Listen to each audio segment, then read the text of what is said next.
안녕하세요. 워커비의 글읽기입니다. 지난 설에 발행되었던 기사를 다뤄보려고 해요. 설 기차를 타보니 입석엔 노인들이라는 기사고요.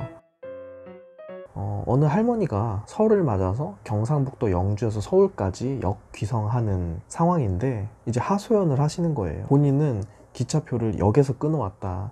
자식들이 인터넷에서 표를 사는 방법을 알려주긴 했는데 그게 너무 어렵고 잘 모르겠다. 역에서 티켓을 샀으니까 당연히 매진이었을 거 아니에요. 그래서 입석을 타고 오다가 이제 겨우 앉는 상황입니다. 기자가 이제 이렇게 물어봅니다. 모바일 기차표 사이트 있잖아요. 코레일톡을 혹시 아냐?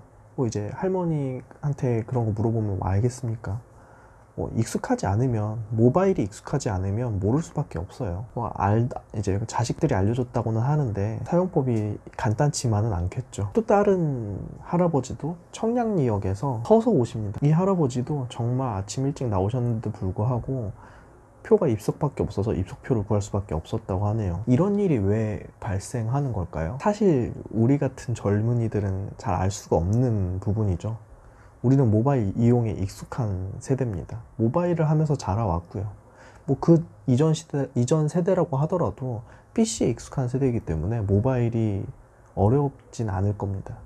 그러나 지금 60대, 70대 노인들한테는 코레일 앱 이런 걸만 보더라도 상당히 많은 메뉴들이 있기 때문에 익숙하지 않은 노인들한테는 이 앱 자체가 또 하나의 장벽이 되는 거죠. 사실 자식들한테 물어보면 한 번, 두 번에는 어렵겠지만 여러 번 반복을 한다면 충분히 앱을 이용할 수 있을 만큼 간단하게는 만들 수 있겠습니다. 그런데 말이죠, 만약에 자식이 없다면 그렇게 가르쳐 줄 수 있는 환경이 안 된다면 어떻게 될까요? 이와 같은 사례는 패스트푸드점에서도 발생하는데요. 최근에 현금 없는 매장 이런 게 많이 도입되면서 키오스크를 많이 이용하게 되고 키오스크를 도입한 매장들이 늘어나게 됩니다. 그러나 기계 조작이 미숙한 노인들은 이런 키오스크가 또 한 번 장애물로 다가오게 되는데요. 이런 정보 격차, 정보 이용에 대한 격차 때문에 이 노인들이 일상생활 자체가 상당히 어렵고 불편해지는 일이 많이 발생합니다. 실제 국내 3대 패스트푸드점은 이미 매장의 과반수를 키오스크로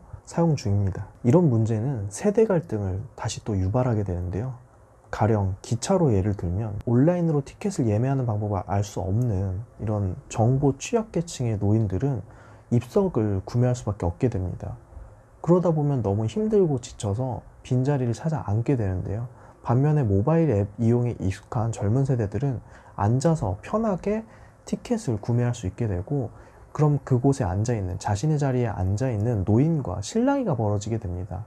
물론 너무 비정하다고 할 수밖에 없겠지만 이 자리를 구매한 젊은 구매자들은 불만이 있을 수밖에 없겠고요. 앞서 말씀드렸던 패스트푸드점도 마찬가지입니다.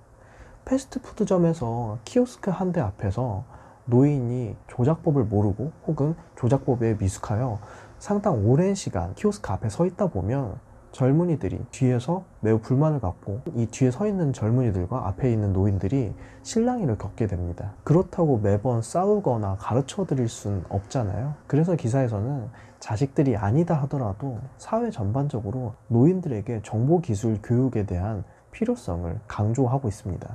최근에는 인력 감축을 하면서 각 은행들의 지점을 많이 폐쇄하거나 ATM기로 대체하고 있는데요. 이렇게 되면 익숙하지 않은 노인들은 ATM기 조작이 어려워서 또다시 금융 이용에 장벽이 생기고 장애가 생겨 한계를 느끼게 될 겁니다. 수명은 점점 늘어나고 100세 시대로 나아가고 있는데 정보 기술의 격차로 또다시 세대 간의 격차가 발생하는 건 아닌지 우려됩니다. 조금은 우리 모두가 이 부분에 대해서 인지하고 노인분들에게 정보기술에 대한 교육을 할 수 있는 인프라가 확충되었으면 좋겠습니다. 네, 이번 글은 경향신문의 고희진 기자님의 설 기차 타보니 입석엔 노인들이라는 기사를 함께 읽어봤습니다. 감사합니다.